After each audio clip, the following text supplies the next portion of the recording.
So I'm going to invite you, if you would, to open up your Bibles to the Gospel of Mark. The Gospel of Mark is where we're going to be today.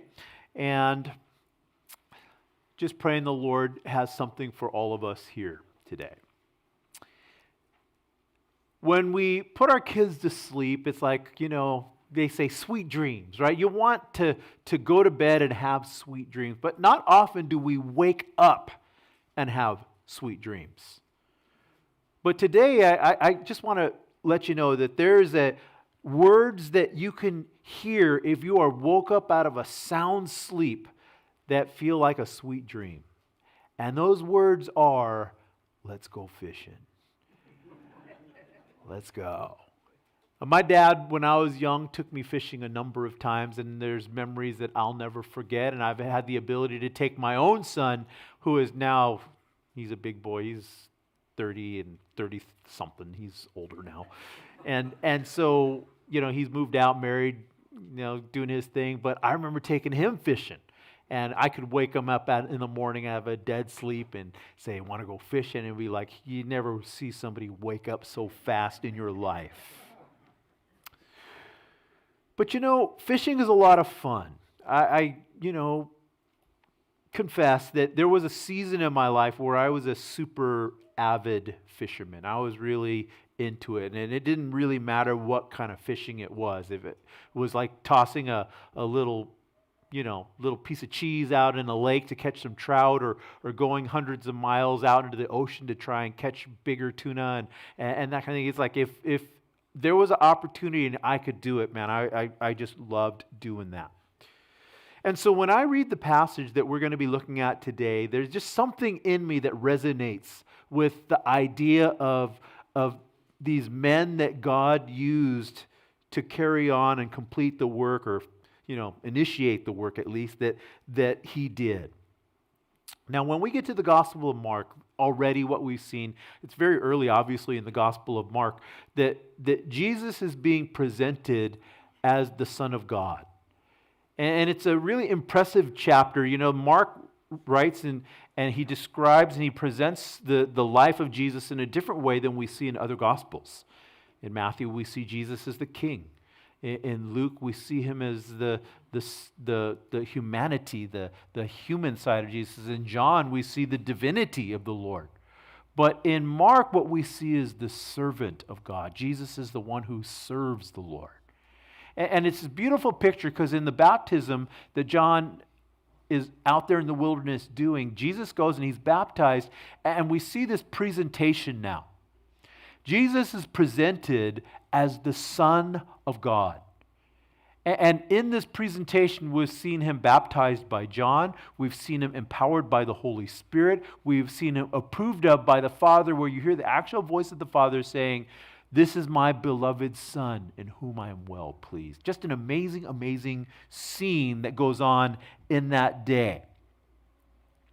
But today what we're going to see is the fact that Jesus not only was presented as Son, and we know what he did in going to the cross and the resurrection, but he is going to build a team around him. He is going to build a team that will carry on the work that he initiated, that he starts. And if you think about the earthly ministry of Jesus, it lasted approximately 3 years. But the continuing work of Jesus has been going for 2,000 years. I mean, what he started in that 3-year period of time has been going on for 2,000 years now. And if you just kind of wrap your mind around the fact that what started in Israel 2,000 years ago has made it all the way to El Monte, California. That's really impressive. Christianity isn't an American thing. It's something that initiated in Israel as a kind of a continuation of the work of Judaism. So it's an incredible thing that has happened here. And so today what we're going to be looking at is really the calling and the work of God through a couple sets of brothers. One is Simon and his brother Andrew, and the other is James and his brother John. And these 4 guys were actually business partners. They worked together. They were fishermen. They had this fishing business, and they in that we see this thing that the Lord does with these guys. These four guys, in fact, we look at today, they form 1/3 of the ministry team that Jesus starts out with, right? The 12 disciples. This is 1/3 of them. This is 4 of the 12 right here. And these guys are all connected together in an interesting way. And the Lord is going to use them for, without a doubt, the greatest rescue operation mankind has ever seen. The greatest thing that God has ever done in bringing salvation to the entire world. And it starts with a simple invitation. You know what the invitation is? Let's go fishing. And that's why I titled today's message, Let's Go Fishing. So we're going to dive into it looking at 4 verses today. And it's just a small section, but it's really focused around 3 different things. And I'm going to give you 3 key words. The first one is this, invitation. It starts with an invitation. Let's take a look at it together in verse 16. And as he walked by the Sea of Galilee, he saw Simon and Andrew his brother, casting a net into the sea, for they were fishermen. Then Jesus said to them, "Follow me, and I will make you become fishers of men." And so when we look at this invitation, what we see is the call of Jesus for these men to follow him into ministry. It's a great call. Now, this is not the first time that these guys have met Jesus. They probably met him months previously. We can read about that. We don't have time, but you could have read about it in John chapter 1. In John chapter 1, we see John giving further details to the story. And what's happened is this. John the Baptist is out in the wilderness, of course, and we know what he's doing. He is baptizing.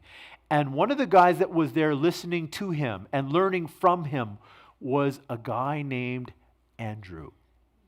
Andrew was intrigued. Perhaps he was even baptized by John, but he was taking in the teachings and the message of John the Baptist. So when John the Baptist says, "Behold the Lamb of God that takes away the sin of the world," this is the one that's coming, that I'm not worthy to, undo the straps on this guy's chanclas. He just doesn't, he is the guy.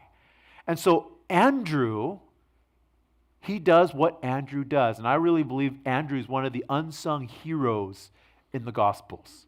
Because Andrew is the guy that is always taking people to Jesus. It's just what you see him doing all the time. It's like, you got a question? Let's take you to Jesus. And so what does he do? He goes to his brother Simon and he says, "Simon, you need to meet this guy, Jesus." And so he brings him to Jesus. And there in that moment, Jesus gives Simon a new name. And you know what he does to him. He re-nicknames him. He rebrands him.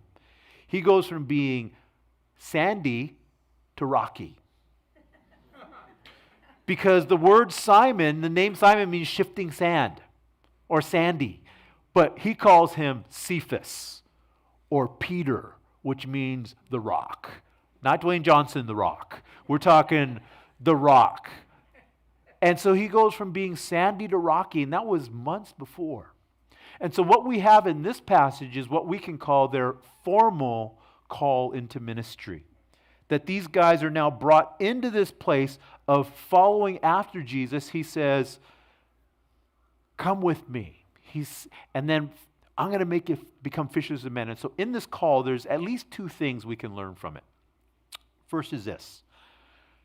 The first is the who of the call. Who? Why do you say that? Because these guys were fishermen.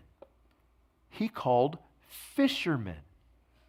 If you were going to start an endeavor that was going to change the entire world, the biggest thing to ever come across planet Earth is Christianity and the gospel of Jesus Christ. It's the biggest thing ever. If your responsibility was to take this thing and spread it out through all the world, who would you choose? Would you choose the best possible people, the most influential people, the most powerful people, the people that you would actually listen to? Well, I would. That just makes sense to me. Just let's get the best of the best and let's do this.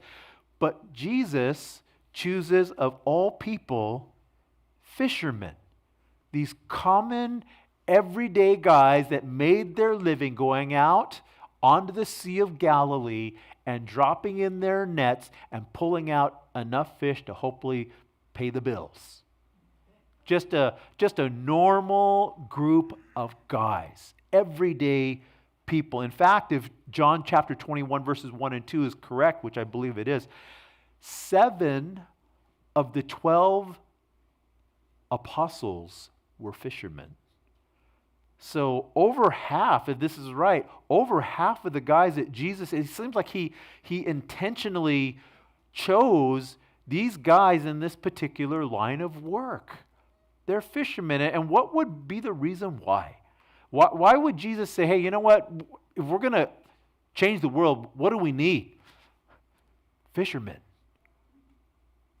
And why fishermen? Well, being a fisherman, let me just give you some suggestions as to why fishermen would be the guys that would be pretty effective in saving souls. Number one, fishermen are determined. There is a determination. If you're a fisherman, you know that you will probably have more bad days fishing than good days fishing. And they would say, a bad day fishing is better than a good day at work, and that's probably true. But, you just get used to the fact that, you just can't be a quitter. You can't give up because it's frustrating. I've had so many fishing trips where you could be out for hours or even days and not catch a thing. Try every trick every tool, everything in your box, and yet, when you call home and you're like, I'm on my way home, and your wife says, well, what'd you catch? It's like, I'll bring home some fish sticks from H Salt or something. It didn't catch a thing. So that's not an uncommon thing in fishing. So you have to be a person that's really determined to do this, because you're going to have more frustrating days than good days. The second thing that fishermen have is they have patience. If you're going to be a fisherman, a good fisherman, you need to be a patient person. This is the way I would describe fishing. Fishing is long stretches of boredom interrupted by moments of exhilaration. Does that make sense to you? Because here's what you do. You throw your line out in the water, and then what do? You just wait and wait and wait. And then at some random time, you don't even know when, I got one. And all of a sudden, everything breaks loose, and everybody's excited. Oh, let's get it. And then you finally get that fish in the boat, or you get it in the net, or it gets away. And then what do? You put your bait on, and you throw it out and do it all over again. And so that's what fishing is. And that is, a lot like what ministry is, if you ask me. After doing this for a handful of decades now, I would say, people say, Pastor Ray, it must be so exciting to be able to serve the Lord. And I would say, yes, it is. But those exciting moments aren't like 24/7 or even 8 hours a day. In fact, I would suggest to you, there are just moments of like, this is the best, this is thrilling, and like a lot of times of just grinding and just doing what you need to do. Often it's behind the scenes and nobody even knows what you do. People think I only work one day a week. And some of you have thought, Pastor Manny, what a great gig. You just work like a few hours on a Sunday morning and that's it? I think you know Pastor Manny better than that. No, it's a 7-day a week, 24 hour a day job. Call, ministry, whatever you want to call it. And so, it is not always exciting. There are times that it is, and there's times it's like, I just am doing what the Lord has called me to do. And I think the third thing about fishermen is you just need to have a lot of energy and stamina. Because here's the thing about fishing. Fish never bite at convenient times. If you're a fisherman, hey, I would sign up for, if the fish can bite between 10 in the morning and 12. I can get up late, show up in the water, throw my line in, fish for a couple hours, and then be done by lunchtime. That would be awesome. But if anybody fishing, that doesn't happen. Fish like to eat early in the morning, like before the sun comes up, or as the sun is going down, or all night long. And it's just like, you just got to know that, not only do I have to outthink these guys, but I have to outwork these guys. I have to outthink and outsmart and outwork these fish to catch them. And so there's something to fishermen that I think there's a reason that the Lord chose fishermen.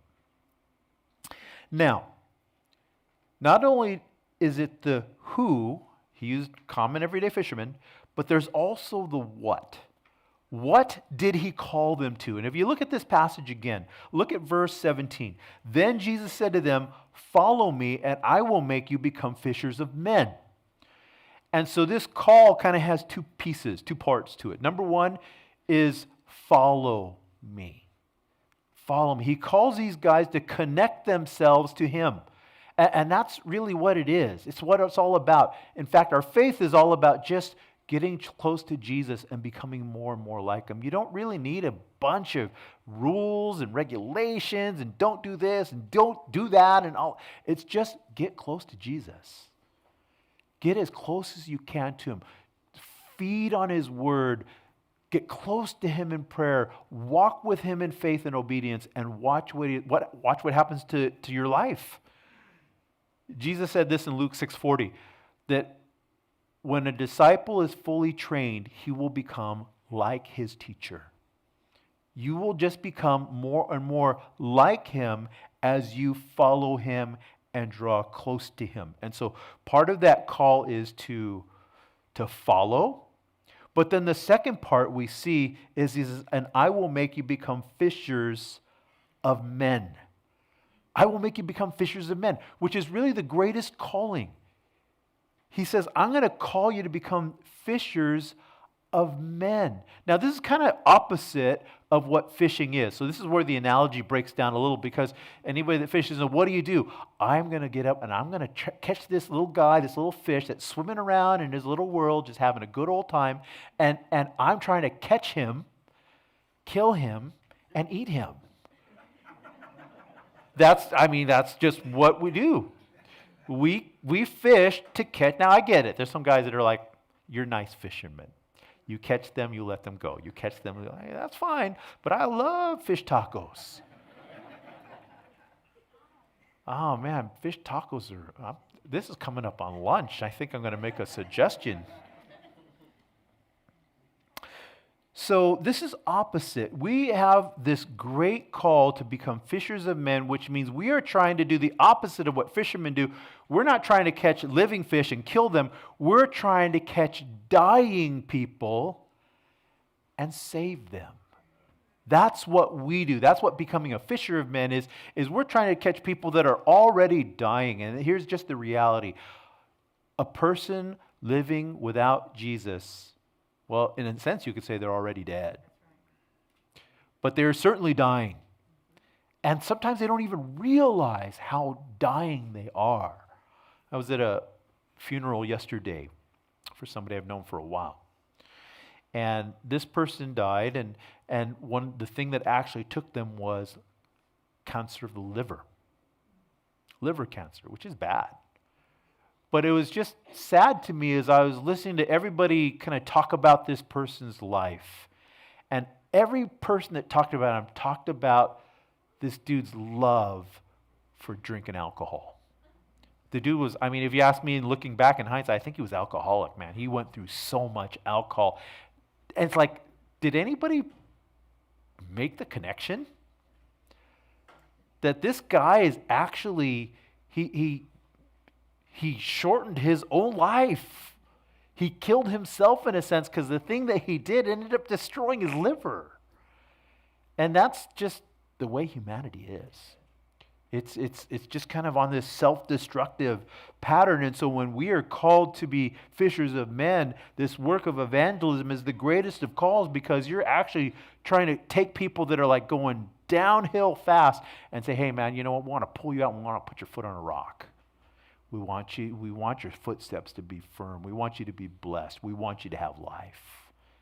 And that's what this is all about.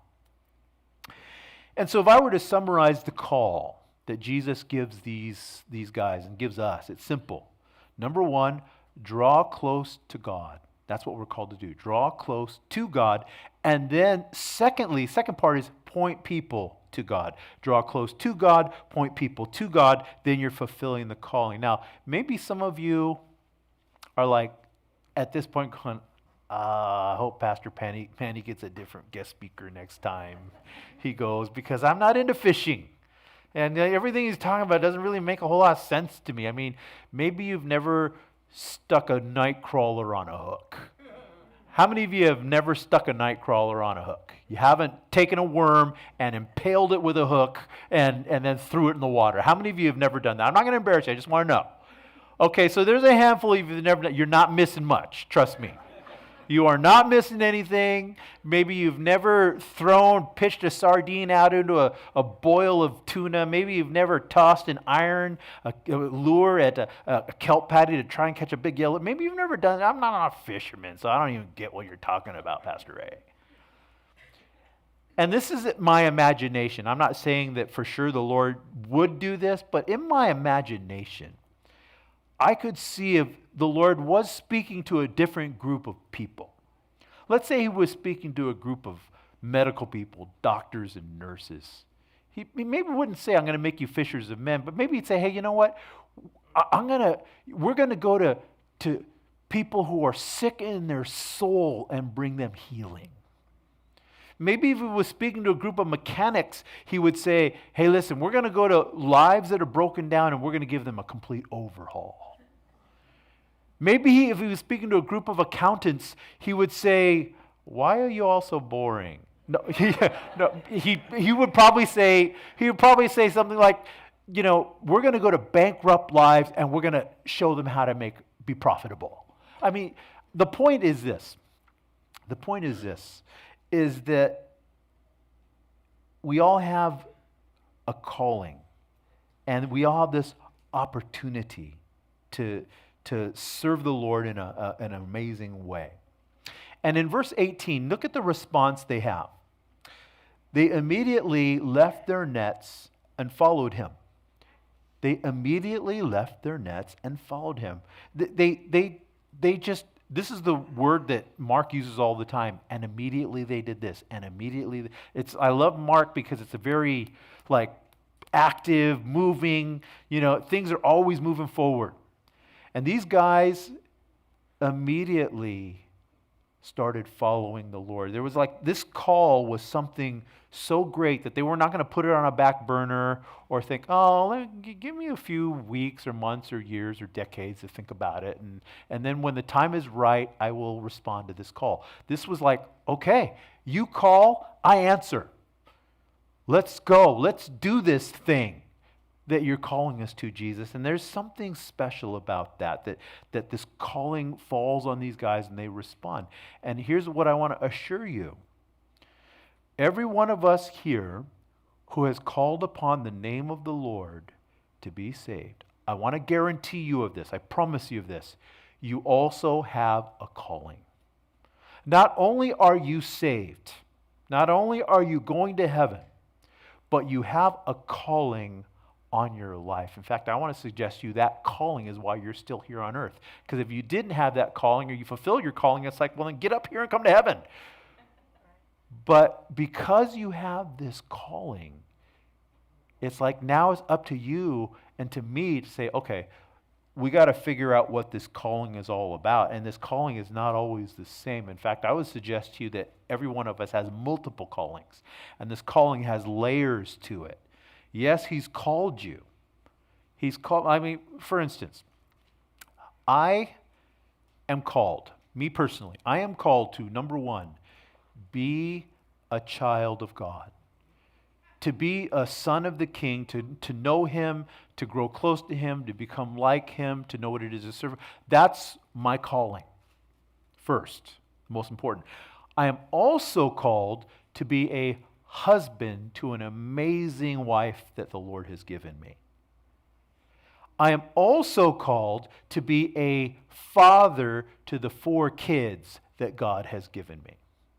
I am also called to be a grandpa to the 2 going on 3 grandkids that God has given me. And let me tell you, that calling is the funnest calling. It's the spoil them and send them home calling. It's the calling that, I say this jokingly, but kind of true. Having grandkids is the reward you get for not killing your children. And grandparents can understand that. But I'm also called to be the pastor and the teacher and the leader for this little family down the street called Calvary Chapel Santa Fe Springs. That's what God's called. And so, these callings that we have layers to them. And the calling that God has for you will more than likely have some layers to it. And it might not look like my calling. In fact, probably it won't. But it will be yours. And that calling is something that you seek out and say, Lord, what is that? And Lord, I want to find that calling and I want to fulfill it. But here's the challenge, I think, is when somebody comes before you and says, hey, find your calling and fulfill it. Like, okay, what does that mean? When the call comes, how does it call? Hello? What do you want me to do? It doesn't come that way. And so how do I know what this call is? Well, I want to make a suggestion to you. If you're looking for the calling of God in your life, it starts with a simple phrase. It's easier to steer a moving vehicle. Now, I know this is going to date me, and some of you won't understand this, but we'll try and explain it. How many of you know what it's like and remember what it's like to steer a car that does not have power steering? Does anybody remember that? Does anybody? Oh, quite a few of you. You know what it's like to have that car before power steering was a thing. And if you are in a car that doesn't have power steering, here's what you'll know. If you're not moving, try and turn that steering wheel. You need biceps, you need triceps, you need shoulders, you need everything because it is so hard to move that wheel. But the moment that vehicle starts moving, right? You could be going 1 mile an hour, but once you're moving, oh yeah, no problem. We get this thing going anywhere you want it to go. And I want to suggest to you there's a parallel to that when we want to get moving in the Lord. It's real tough when we're like, well, what's your calling? What are you going to do? And you're like, I don't know. I'm just going to wait here until I figure it out. And if you do that, you might sit around waiting a long, long time. But if you will just say, hey, one thing I know the Lord's called me to do is to be a servant. And so when opportunities come to serve, well, I'm called to be a servant, so let me just give it a shot. I don't have to marry myself to that. I don't have to commit myself forever to that. But if I will just say, hey, you know what? Here I am.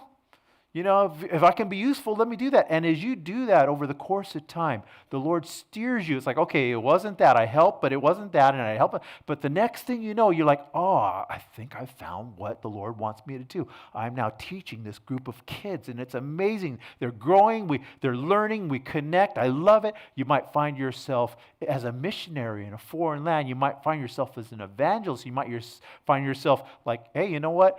I scrub toilets to the glory of God. If you're called to do that, God bless you. That is 100% ministry. Extremely valuable. Let me trust you. Nobody else wants to do that. But whatever it is, if you will just start, it's amazing what the Lord will get you to do, and He will lead you. And so the second thing is this. The word is preoccupation. Verse 19.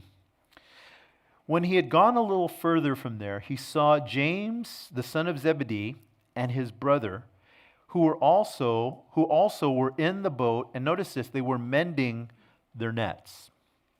And so now we meet James and John. And what do we know about James and John other than they were brothers, and we know the dad's name, and we know that they worked together and they worked with Simon.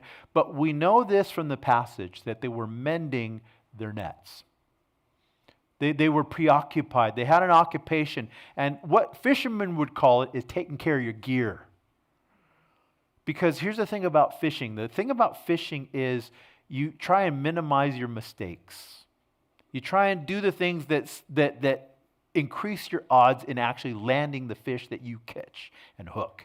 And so sometimes it's little things like making sure there's not a kink or a weakness in your line. Sometimes it's making sure that the hook is sharp or the bait is good, or all these details that go into it.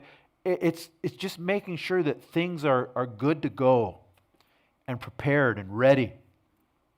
And these guys were mending their nets. The idea of mending, that word means to cleanse or to make ready or to put in order. And so these guys, they spent probably a considerable amount of time mending their nets. And that's a very equivalent thing to what we do in ministry.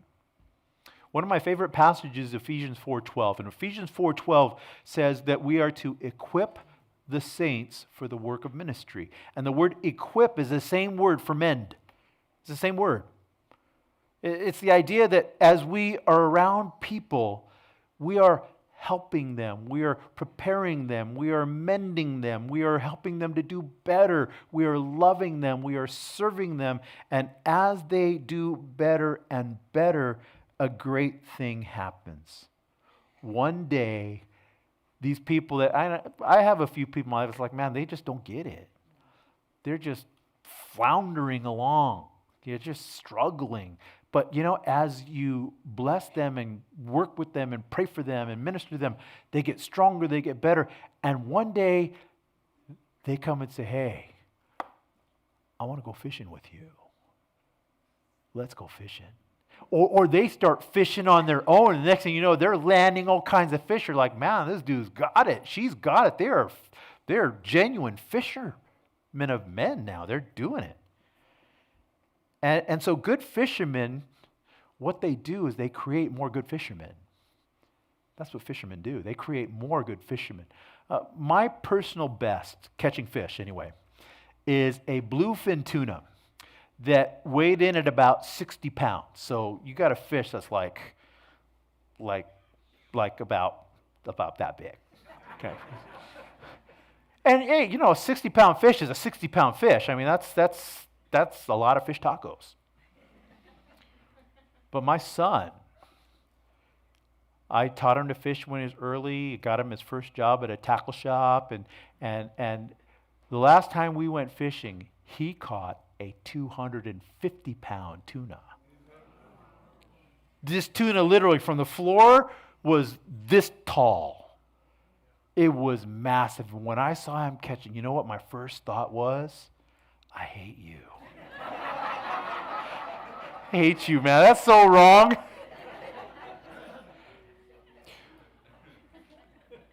But, I mean, literally, he's a better fisherman than me. He's way better than me, obviously. And so when you're involved in the thing of ministry, people get better around you. And that's what the Lord is looking for. He's looking for people that help other people get better. That's the preoccupation. But then thirdly and lastly, it's a weird word. I'll give it to you. This is a weird one. If you're a note taker, it's the word oblation. O-B-L-A-T-I-O-N. And what the word oblation means is it's the act of making an offering, especially to a deity, any offering for religious or charitable uses. What do you mean, Pastor Ray? Take a look at verse 20. And immediately he called them, and they left their father Zebedee in the boat with the hired servants and went after him. So James and John, they hear the call of Jesus. And it says they left, what did they leave? They left their father. They left their business. They left their hired servants. If you are a good enough fisherman, if you're catching so many fish that you need to hire other people to help you catch all the fish that you're catching, you're not a fisherman, you got a fishing business. And I want to suggest to you they were probably doing pretty well. But here are guys that said, hey, you know what? We're ready to leave that behind. They counted the cost, and following Jesus was just worth it. And it's more worth it than they probably ever even realized. They left behind what they knew to do something that was even greater. And that is the sacrifice they made for the souls of men. The soul of man is the most valuable thing. What does it profit a man if you gain the whole world and lose your soul? It's huge. And so rather than banking on something that was temporary, like a good fishing business, said, hey man, we're going to invest ourselves in something eternal, something that will last into eternity. And that's worthwhile.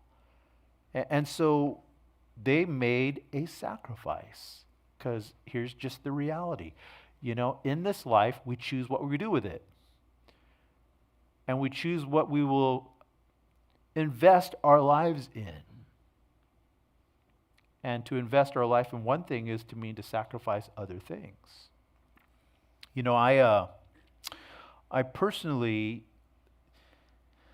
I can look back on my own life, and, you know, we all have different upbringings and backgrounds. I know Manny pretty well. I know his background was different. I know the struggles he had with his dad and all that kind of stuff, and you know that as well. I'm sure he shared it. But I kind of grew up on a different side. And my side was, in my family, man, there's a bunch of really, what you would call in the world's eyes, really successful people. There's doctors, there's professionals, there's business owners. There's people that, at least in this world, have accomplished the things that in the world would say, hey, you've arrived, you've made it. You've accomplished a thing that, you know, we want to do. And let me just throw out as a thought, what explains the fact that I'm Chinese, the Chinese culture here in America, the population is about 1.5% to 2% of the population. So it's a pretty small group of people in light of the whole enchilada. But this small group of people, per capita, per person, has the highest income. Why does this group of people, this small group of people, have the highest income? And I'll give you the reason why. It's real simple. The reason why it's got the highest income is because of Chinese parents. That's why. How do I know? I had a couple of them. And I know this because I've watched it, you know, for a long time. And a kid that grows up in my culture learns from the earliest days when you're born. Here's the thing. You're going to go to school, and you're going to get good grades, and you're going to get an education, and then you're going to get a good job, and then you're going to make a lot of money. That's what's ingrained in you from the earliest of ages. That's the goal. And because that goal starts so early, that's why they do what they do. And so could you imagine the surprise when I told my family, because the world was available to me. I mean, you know, what you pick it. You want what career you want to pursue, you could do it. We'll back you up on it. It'll happen. And can you imagine the surprise when they heard from me, I want to teach the Bible to people. I want people to hear about Jesus. I want people to know the gospel. And it's like, I'm sure they were like, what? Why you do that? Whatever. You know? Yeah, at the end of the day, my parents were supportive because they didn't have a choice. This is what I was going to do. But I'm sure there was like, why are you doing that? But I will tell you this, after 30 plus years of ministry, and what I've seen the Lord do in my life personally, what he's done in my marriage, what he's done in my family, what I've seen him do in people's lives, is it was absolutely 100% the best decision I could have ever made. Without a doubt. Because it was God's calling for me. And I just fulfilled what he kind of wired into me to do. So, we have this calling. And I don't have time, but Luke's description of what happens here is so interesting to me because he throws some other details in that we don't get here from Mark. One of the things we know from Luke is that Jesus got into Simon's boat and he pushed off and he taught a message to the people, and the people couldn't get enough of it. They were like astounded by the power of the Word of God. And then after that, Jesus says to Simon, hey, push out into the deep and let down your nets. Now, here's where I think Peter, in my mind, was like, Jesus, you're a carpenter, and I'm a fisherman. And we have fished all night and did not catch one thing. And I want to go home and go to bed. Now, that might have been in his thoughts. It might have been, it might not. But what does he do? He drops that net in obedience to the Lord. You know the story. They fill that net so much that the boat is starting to sink. This is like the mother lode of fish. And then Peter says, depart from me, from a sinful man. He realizes, man, I'm in the wrong league. I did. And so in seeing this haul of fish and listening to the words of Jesus and hearing the call to come and become fishers of men, this is what Luke 5:11 says. He says, they forsook all and followed him. They forsook it all, everything, and said, you know what, we're going to follow you, Lord. It's worth it. So you can close up your Bibles. You know, when I think about this art of fishing, you know, we're trying to deceive these animals with a little tiny brain. I mean, if you can imagine how small a brain of a fish is, I'd like to think we got bigger brains than a fish. It's debatable, but I would like to think that. All to deceive this little animal into eating something that he thinks he's going to like that pulls him to his death. I mean, we have everything. You know, the tools that we have, the lures, the bait, the special lines, the rods, the reels, the gizmos, all these things to try and catch this fish. And somebody once said the fine line between fishing and, or he said this, there's a fine line between fishing and standing on the shore looking like an idiot. There's a fine line, and that line is pretty fine. But when you think about the pursuit of the soul, when you think about the pursuit of the destiny, the eternity of a person, you realize, man, this is the greatest thing a person could ever pursue in their life. And it doesn't mean you go into necessarily full-time ministry or you become a full-time pastor or a missionary that goes across. There's nothing wrong with that. I think that's great. But to realize that, if I'm just involved, I hear the call and I answer the call and I'm about the business of the soul, I think that's one of the greatest things you could ever be part of. And I think that all comes down to what happens when you hear that whisper in your heart from the Lord that just says, let's go fishing. And you say, yeah, Lord, let's go.